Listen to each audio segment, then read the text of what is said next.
말씀은요, 형제에게 노하지 말라. 형제에게 노하는 것은 살인을 행하는 것과 마찬가지다. 그렇게 말씀하셔요. 그 뒷얘기가 더 부담스러울지 모르겠는데요. 여자를 보고 업욕을 품는 자마다 마음에 이미 간음하였느니라. 그 뒤에요. 함부로 맹세하지 말라. 이 말은 뒤집으면요. 한 번 한 말에 대해서 책임을 져라. 이런 뜻입니다. 그러면 이런 말이 은혜로 들리세요? 아니면 부담으로 들리세요? 우리 교회 성도님들에게는 이런 말씀이 진짜 은혜로 들려지기를 바랍니다만은 많은 그리스도인들이 대체로 이걸 부담스럽게 여겨요. 어쩌면 그러고 있는 사람들에게는 더 무서운 말이에요. 최소한 우리의 의가 서기관들이나 바리새인들보다 낫지 못하면 천국에 못 들어간다 하시는 거거든요. 이런 것이 왜 예수님의 말씀하시는 그 말씀의 의도를 잘 새겨듣고 알아듣지 못하면 이게 은혜가 잘 안 돼요. 여러분, 빛이 얼마나 위대하고 소중하다는 거 잘 아실 거라고 생각을 합니다. 제가 옛날에 시골에서 한번 산 적이 있었는데요. 시내하고 좀 떨어진 곳에 집을 얻었었는데 오후에 시내를 잠깐 나갔습니다. 근데 그게 금음날 밤이었어요. 돌아오는데요. 원래 낮에 한 15분 거리인데 금음날 밤에 돌아오는데요. 빛이 하나도 없는 거예요. 그야말로 발 한 발 디디기가 어려운 그런 곳이었어요. 그래서 군대에서 배운 야간 정숙 보행을요. 나하고 처음으로 거기서 실시를 하는 겁니다. 다리 들어 앞으로 밀어 살 내려. 그 다음 반대쪽 다리 들어 밀어 내려. 한 발 이래 가는 겁니다. 가는데 발 들어가는데 뭐 툭 부딪히잖아요. 그럼 못 가는 겁니다. 그러니까 바로 눈앞에 벽이 있어도요. 그게 안 보이는 거예요. 제가 시골에서 그걸 한번 당하고 난 다음에 시내 나갈 때는요. 반드시 달력을 보고 나갑니다. 빛이 없으면 그렇게 캄캄하고 어렵구나 하는 걸 아마 그때 시골에서 아마 제가 절감을 한 적이 있습니다. 그런 세상에서 너희가 빛이라란 말이요. 얼마나 이게 감격스러운 말씀일지를 한번 생각해 보셔야 합니다. 소금요. 우리는 소금을 그렇게 귀하게 여기지 않을지도 모르겠습니다. 여러분 혹시 곰탕에 소금 안 넣고 자시는 분 계시나요? 있는 모양이에요. 드물게 있습니다.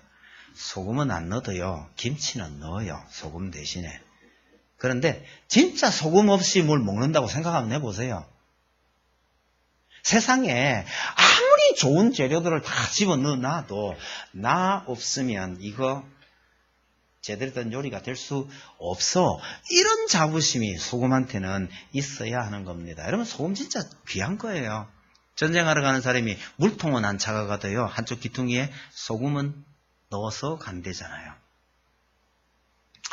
소금과 빛이 얼마나 위대하고 소중한 것인가를 우리가 잘 안다면 너희는 소금이요 빛이라고 말할 때 이게 일단 은혜로 다가와야 되는데 이건 뒷전이고 부담스럽기만 한 겁니다.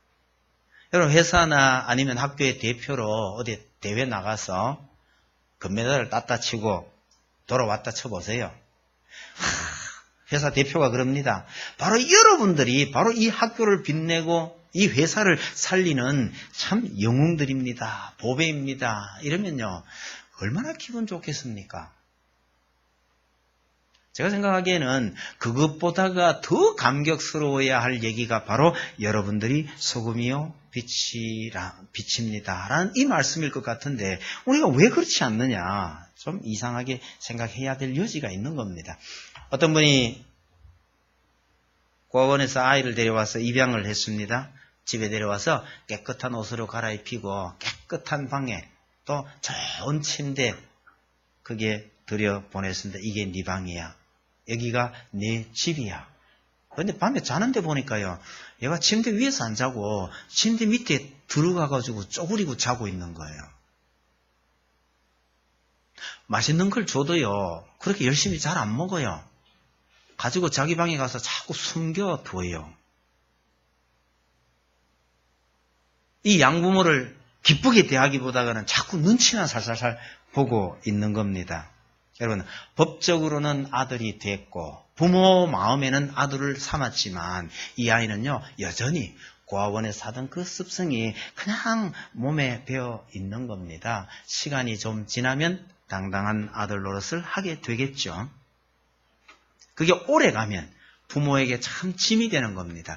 하나님께서 우리를 자녀로 삼았는데 우리 성도들이 하나님 앞에 당당한 자녀가 되어 있는지 아니면 아직도요, 눈치만 살살 살피고 있는 이런 고아원의 습성을 그대로 지니고 있는지 우리 자신들 한번 돌아보았으면 해서 이 말씀을 드리려 합니다. 지난주에 팔복에 관한 말씀을 드려야 되겠다고 생각을 하고 말씀을 드리려고 본문을 정해놓고 제가 고생을 얼마나 했는지 모릅니다. 왜요? 익숙한 본문이거든요. 또 그 본문 갖고 설교들을 많이 하셨거든요. 그런데 많이 들은 설교를, 똑같은 설교를 또 하고 있는 거는 진짜 하는 저도 재미없지만 듣는 여러분에게도 참 재미가 없을 텐데 이걸 어떻게 설명하냐 제가 고민을 엄청 했었는데 하고 난 뒤에 잘했다는 생각이 들긴 들어요. 그러고 나니까 그 밑에 있는 본문이 또 걸리잖아요. 그럼 그 본문과 이어서 이 본문도 다 설명이 돼야 되는데, 그래서 여하튼 결론은 2주 동안 설교 준비하면서 제가 목사는 놀고 있어도요, 머릿속에 이 생각이 복잡해요. 근데 어쨌든 이 본문 가지고 말씀을 드릴 수 있어서 참 다행이다 그런 생각이 듭니다. 세 가지로 말씀드리려고 하는데 첫 번째요, 서기관과 이 바리새인들의 의에 대해서 한번 생각해 보려고 합니다. 여러분, 바리새인이라는 말의 의미가 이게 분리된 자라는 뜻입니다. 소위 말하는 세속적인 사람들과는 분리된, 구별된 특별한 사람이다라는 뜻입니다. 이 사람들은 하나님께서 주신 이 율법을 정확하게 지키기 위해서 정말 최선의 노력을 다했던, 소위 말하면 하나님 잘 모르거나 대충대충 사는 너희들하고는 전혀 다른 사람이다 라는 뜻에서 이 사람들이 바리새인들이라고 불렸습니다. 예수님께서 바리새인의 기도 한번 인용하신 적이 있는데요. 한번 보세요. 이분들이 어떤 사람인가? 하나님이여, 나는 다른 사람들, 곧 토색, 불의, 간음을 하는 자들과 같이 아니하고 이 세리와도 같이 아니함을 감사하나이다. 나는 1회에 2번씩 금식하고 또 소득의 11조를 드리나이다. 일주일에 2번 금식하고요, 11조를 드린다 했는데 예수님께서 이 바리새인들의 11조에 대해서 박하와 근채까지 11조를 드린다고 말씀하신 적이 있어요. 박하와 근채는요, 양념으로 쓰는 아주 조그마한 조금만 필요한 채소입니다. 그러니까 양이 얼마나 적겠어요.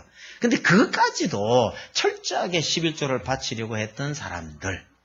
오늘날 만약 우리 식으로 말한다면요, 누구한테 커피 한 잔 얻어 마셨어요? 이거 11조 해야 되잖아. 얼마 해야 될까? 이거 고민하는 사람들이 이 바리새인들이란 말입니다. 그런데 예수님께서 뭐라고 하십니까? 성도는요, 이런 사람들보다 더 의롭지 않으면 천국에 못 들어간다고 합니다. 야, 여러분, 이거 어떻게 하는 얘기예요?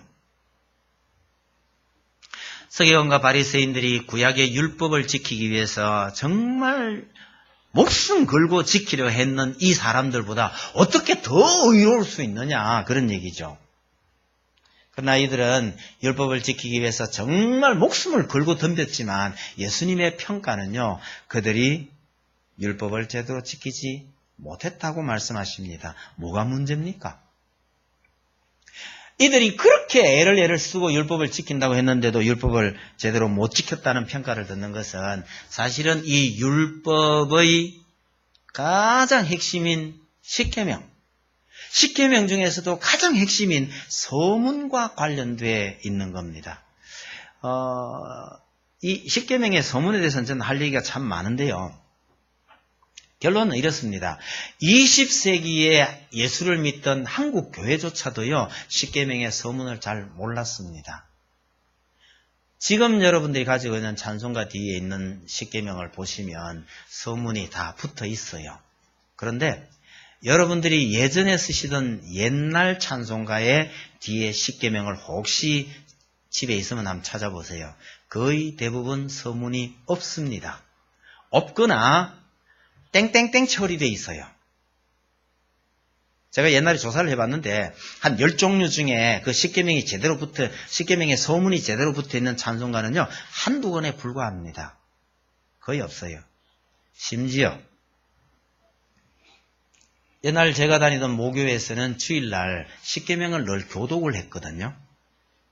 십계명을 교독문 대신에 교독을 했는데도 불구하고 그때도 서문은 교독의 대상이 아니었습니다. 그러니까 십계명 서문을 눈여겨보지 않았다는 뜻이에요. 십계명의 서문이 뭡니까?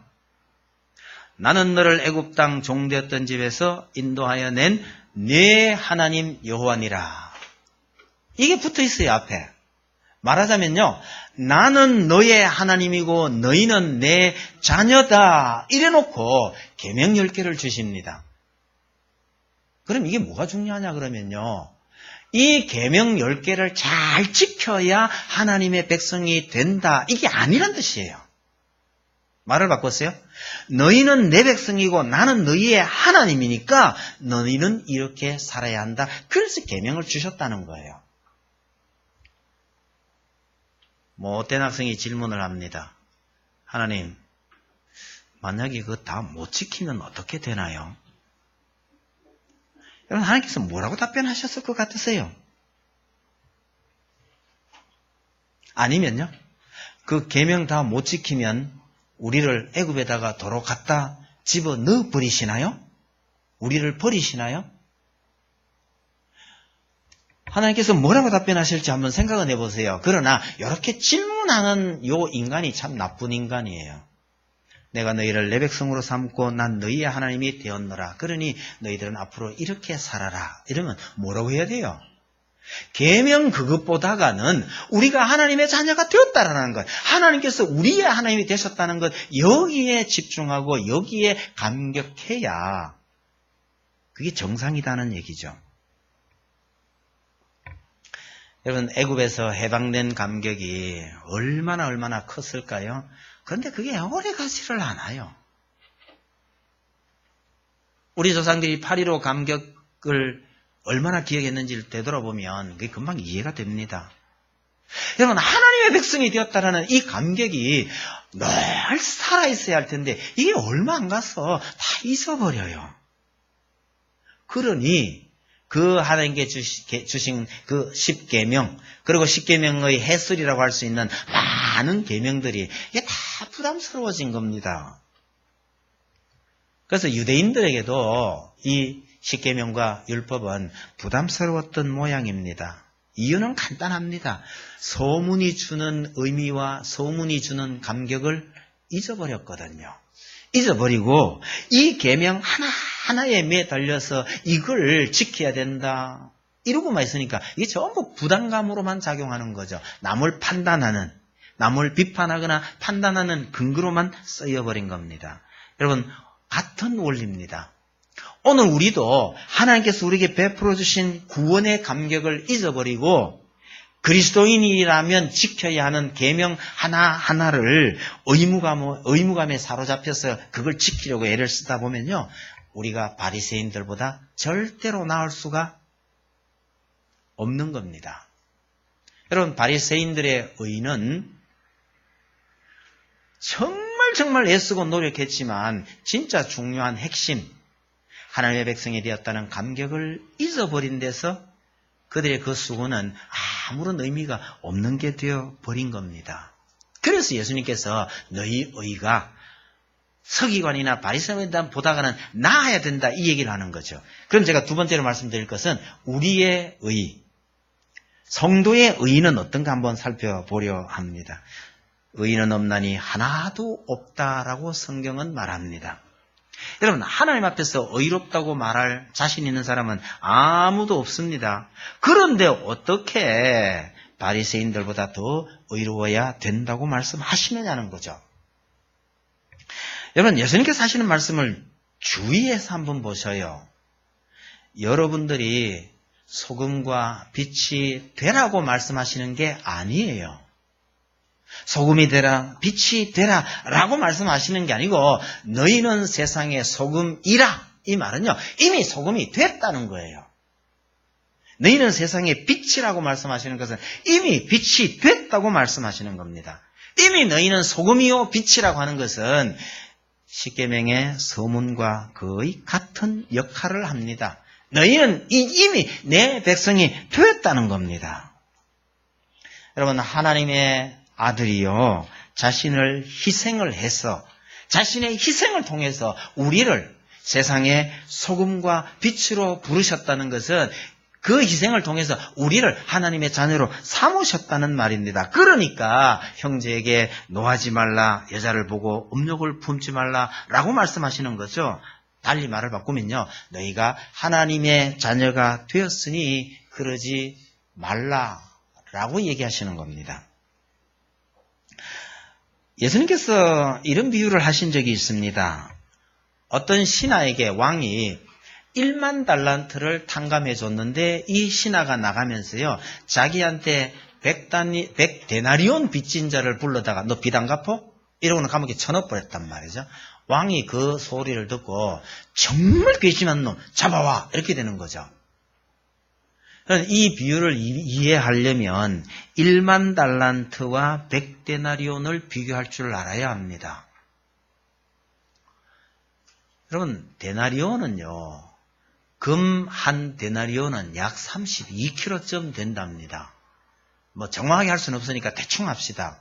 한 데나리온은 지금 우리 화폐로 환산하면요 줄 잡아서 한 5억은 넘어갈 것 같습니다. 미안합니다. 한 달란트. 감사합니다. 한 달란트가 5억을 넘어갈 것 같단 말이에요. 그러면 10,000달란트는요 5억에다가 만을 곱해보니까 제가 감이 안 잡혀요. 5억에 만을 곱하면 얼마가 됩니까?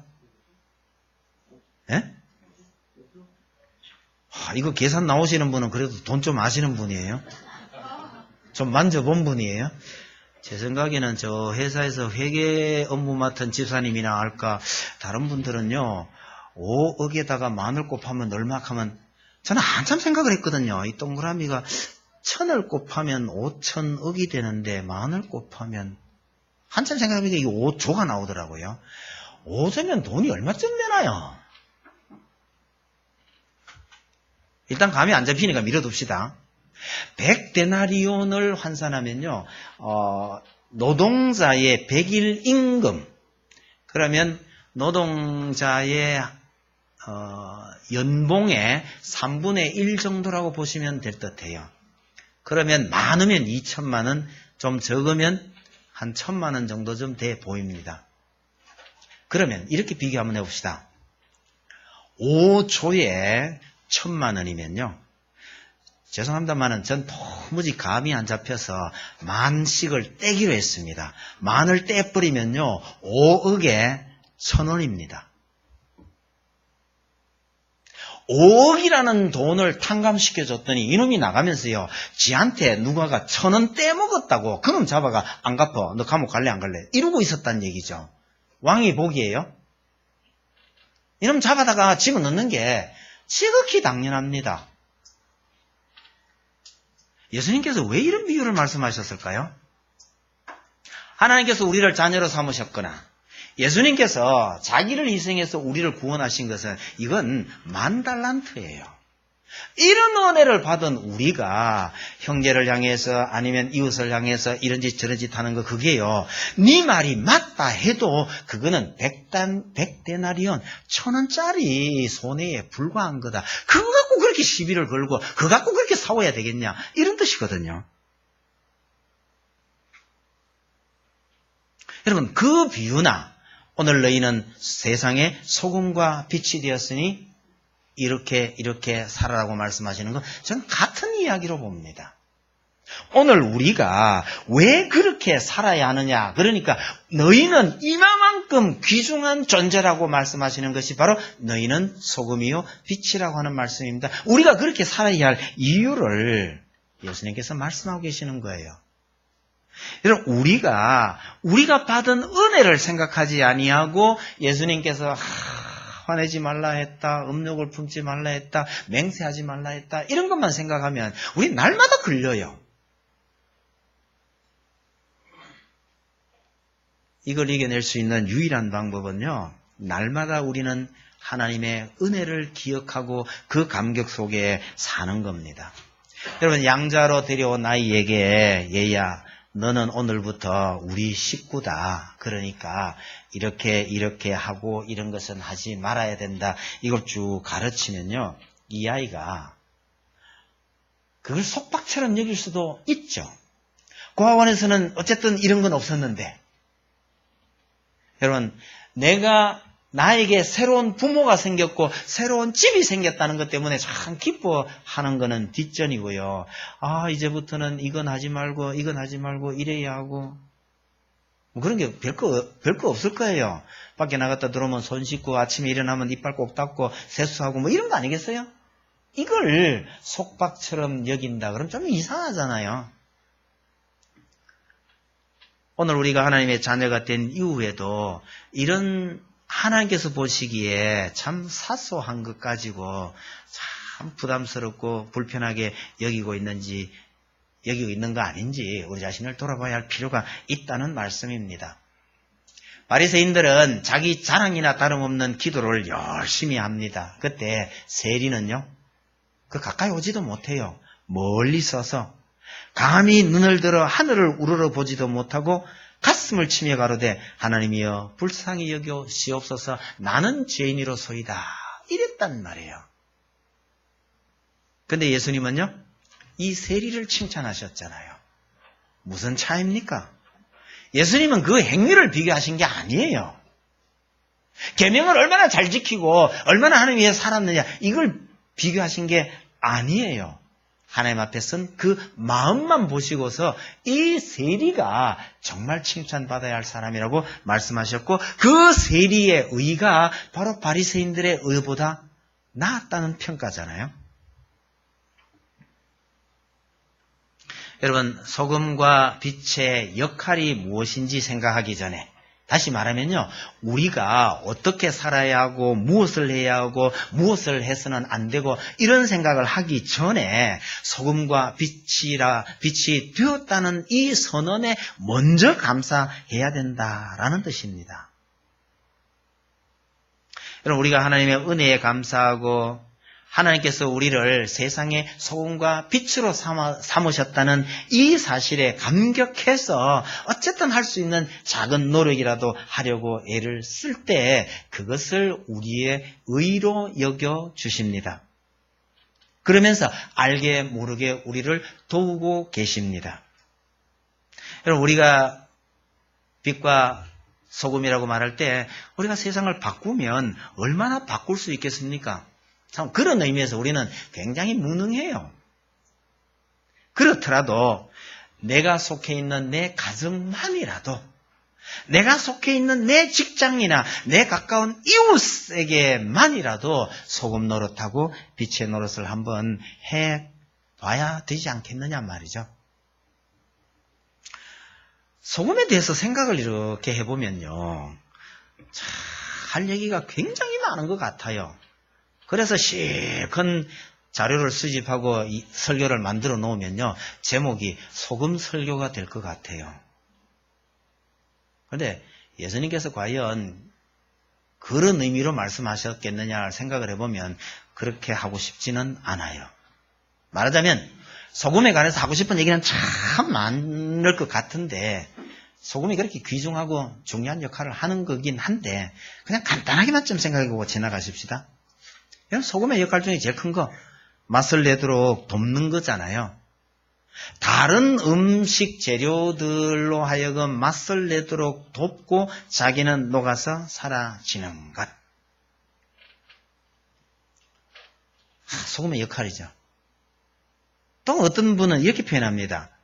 모든 재료와 소금은요, 잘 어울려야 해요. 나 너 싫어, 너하고는 같이 안 할래 하고 지 혼자 따로 놀면 이게 소금의 역할을 잘 못하는 거죠. 그래서 어떤 의미에서 성도는요, 다른 사람이 접근하기가 참 쉬운 사람, 누구나 편안하게 다가설 수 있는 사람이어야 한다. 그렇게 설명하는데, 괜찮은 듯 합니다. 요는 또 소금은 썩지 않게 하는 역할을 하는데, 유명한 얘기잖아요. 바닷물이 썩지 않는 것은 그 바닷물 속에 소금의 농도가요, 겨우 3%라고 그러죠. 3% 안팎 약간 차이가 있을 수 있다고 생각되는데요.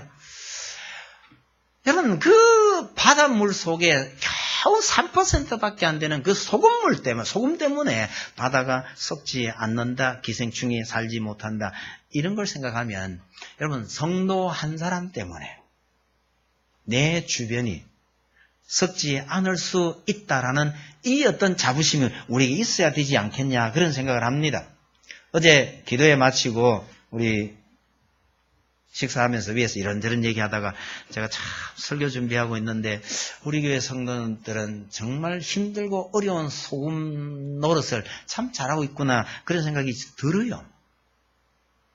우리가 직장이나 사회에서 이 노릇을 하려면요, 참 힘들고 어려울 뿐만 아니라 인간적으로 본다면 참 못할 짓을 해야 할 때가 들어 있기는 합니다만은 어떤 의미에서는요, 그게 우리가 감당해야 될 몫이기도 합니다. 세상에 소금된 성도 여러분들이 진짜 조심해야 될 것 중에 하나는요, 소금이 안 녹고요, 소금끼리 똘똘똘 뭉쳐 있으면 이것도 골치 아픕니다. 저는 계란 중에는 후라이를 제일 좋아하는데요, 소금 안 친 후라이는 괜찮습니다. 좀 특이해서 소금 없이 계란을 잘 먹거든요. 근데 어쩌다가요, 소금을 뿌렸는데 이게 안 흩어지고 한 군데 딱 모여있는 계란 후라이, 이거 골치 아픕니다. 차라리 안 들어간 게 낫지. 이런 내용들 가지고 설교를 한번 해보면 참 할 말이 많겠다. 그러나 그건 어디까지나 성경 본문과는 조금 거리가 있는 소금 설교가 될 것 싶어서 그건 안 해야 되겠다. 그러니까 간단하게 하고 지나갑니다. 여러분, 빛도 마찬가지입니다. 빛이라는 것이요, 나로 인해서 다른 사람들을 빛나게 해주는 게 그게 빛이죠. 또 나로 인해서 다른 형제가 넓은 세상을 바라볼 수 있게 비춰주는 것, 이게 빛이죠. 여러분, 엄밀히 말하면 세상의 소금은 예수님이시고요, 세상의 빛은 예수님이십니다. 우리는 그 예수님의 빛을 받아서 그냥 반사시켜 주는 정도밖에 안 되는 거죠. 우리 자신이 사실은 빛은 아니에요. 이렇게 세상에서 정말 소중한 역할을 하는 것이 성도이긴 한데, 우리가 예수 믿었다고 해서 처음부터 그렇게 잘 안 되잖아요. 고민하면서, 어떤 의미에서 우리 성도는 평생을 그렇게 고민하면서 조금씩 살아가는 것, 성장해가는 것, 이것이 사실은 성도의 삶이라고 생각하고 이것이 성도의 의라고 생각합니다. 우리에게 의가 있는 것이에요. 우리가 의로운 것이 아니라 우리가 이렇게 애쓰고 이렇게 이 은혜에 감격해서 살아갈 때에 우리의 부족한 이 노력을 하나님께서 기뻐 받아주시고 그걸 의로 여겨주시기에 성도의 의가 의미가 있는 것이 됩니다. 세 번째로 예수님의 의를 한번 생각해 보려고 합니다. 예수님께서 율법을 가르치셔서 뭐라고 말씀하시느냐 하니까 내가 율법을 완전케 하려고 오셨다고 말합니다. 여러분, 율법을 완전케 하시는 방법은요, 율법을 주신 그분의 마음을 알고 그분의 뜻에 철저하게 순종하는 겁니다. 여러분, 예수님을 설명할 수 있는 중요한 단어 중에 하나가 순종입니다. 철저하게 아버지의 뜻에 순종한 삶을 사셨거든요. 그게 말하자면 율법을 완전케 하는 겁니다. 그래서 율법은 폐기되거나 변개되어야 할 것이 아니라 1.1획도 없어지지 않고 예수님께서 다 이루신다는 뜻입니다. 항목 하나하나가 중요한 것이 아니고요, 그 율법을 주신 하나님 아버지의 뜻을 알고 그 뜻에 순종한다면 율법을 다 이룬 것이다, 그 얘기죠. 그 예수님께서 율법을 다 이루실 것인데 우리 능력으로는 사실은 불가합니다. 그러나 예수님께서 율법의 요구를 다 이루셨다고 선언합니다. 로마서 8장 3절에 이런 말씀이 있습니다. 율법이 육신으로 말미암아 연약하여 할 수 없는 그것을 하나님은 하시나니 어떻게 하시나 보세요. 자기 아들을 죄 있는 육신의 모양으로 보내어 육신의 죄를 정하사 육신을 따르지 않고 그 영을 따라 행하는 우리에게 율법의 요구가 이루어지게 하려 하심이니라 라고 설명합니다. 좀 말씀이 어려워요. 쉽게 말하면 이런 겁니다. 예수 그리스도께서 율법의 요구를 다 이루셨으니 그분을 믿고 그분을 굳게 잡고 따라가면 우리를 의롭게 여겨주시겠다라고 말씀하셨다는 겁니다. 말하자면 예수님을 제대로 믿으면요. 그분의 의를, 그분이 이루어 놓으신 그 의를 우리의 의로 간주해 주겠다라는 말씀입니다. 그러면 이제 어떻게 되냐? 형제에게 노하는 자마다 살인자나 마찬가지다. 이렇게 말씀하실 때 여러분 형제 때문에 내가 화를 낼 일이 있잖아요. 화를 낼 일이 있는데 이렇게 말씀하시면 어떡하냐. 내야 될 거냐 말아야 될 거냐 할 때 여러분 예수님을 생각하라는 겁니다. 예수님께서 이럴 경우 같으면 어떻게 하셨을까? 예수님을 생각하면 답이 나온다는 뜻입니다. 여사를 보고 업력을 품는 자마다 이랬는데요. 이게 사실은 그 오해할 소지가 많이 있어서 조만간 좌우간 청년들 그 특강 때 제가 이 부분을 다시 설명을 하기는 하겠습니다만은요. 이런 문제가 남자들에게 참 고민스러울 때에 하나님을 먼저 생각하라는 거예요. 하나님께서 왜 나를 이렇게 만드셨냐 고민을 하다 보면요. 그것이 자기 부인을 더 사랑하게 되는 계기가 되겠다. 그런 생각이 듭니다. 여러분, 견딜 수 없는 유혹과 분노가 일어날 때마다 예수님을 먼저 생각하고 하나님께서 왜 이렇게 말씀하셨을까를 생각하는 것이 성도의 본분이라는 거예요. 그래서 어떻게 행동하고 움직이기 전에 내가 참 하나님의 자녀였잖아. 내가 세상의 소금이고 빛이었잖아. 이걸 기억을 하라는 거예요.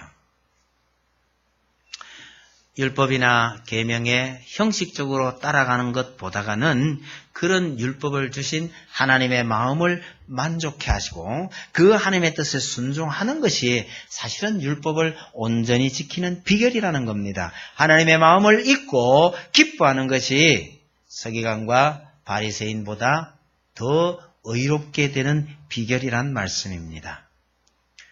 말씀 마치도록 하겠습니다.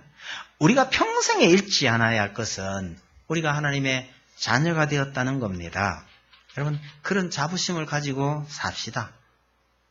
천국 백성이 이런 자잘한 일에 흥분하고 열을 내는 것은 좀 창피하다. 이런 어떤 넓은 마음을 가집시다. 내가 하나님으로부터 5억을 받았는데 이 1,000원짜리 갖고 싸워서 되겠냐? 이런 마음이 우리에게 있으면요. 1,000원짜리, 10,000원짜리 갖고 그렇게 안 싸울 수 있습니다. 그래, 그거는 잘 먹고 잘 살아라. 이렇게 여유롭게 갈 수가 있다는 뜻입니다. 우리가 그런 존재가 되었기 때문에 거기에 걸맞은 새 계명을 주셨습니다.